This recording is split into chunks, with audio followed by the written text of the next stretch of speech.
गोष्ट कोणत्याही माणसासोबत पब्लिक प्लेसमध्ये कुठेही कधीही घडू शकते. अनाकलनीय पण सत्य गोष्ट आहे ही. आज सकाळी एका क्राऊडेड ठिकाणी मी उभी होते. लोक ये जा करत होते.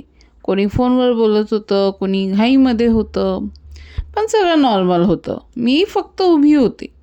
तेवढ्यात माझ्या बाजूला उभा असलेला एक माणूस म्हणाला, "मॅडम, जरा सरकता का?"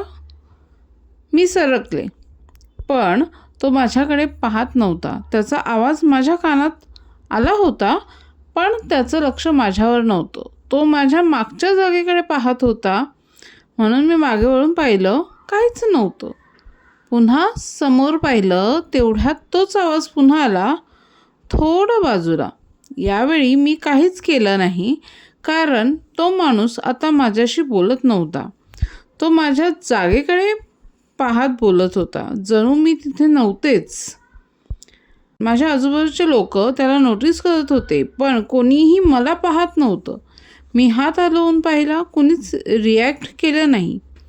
मी मुद्दाम एक पाऊल पुढे गेले.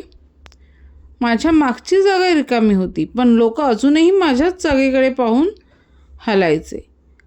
तेव्हा माझ्या डोक्यात एकच विचार आला की मी इथे आहे, पण मेंटली इथे आहे का? मी इतके डिस्ट्रॅक्टेड होते की मी स्वतःलाच मिस करत होते. तेवढ्यात माझा फोन व्हायब्रेट झाला. एक नोटिफिकेशन आलं होतं. मी फोन पाहिला आणि तेवढ्यात सगळं पुन्हा नॉर्मल झालं. लोक मला पाहू लागले. तो माणूस माझ्याकडे पाहून म्हणाला, "सॉरी, आत्ताच दिसलात." मी काहीच बोलले नाही, पण एक गोष्ट अजूनही मला अस्वस्थ करतीये. तो माणूस म्हणाला, "आत्ताच दिसलात म्हणजे त्याआधी?"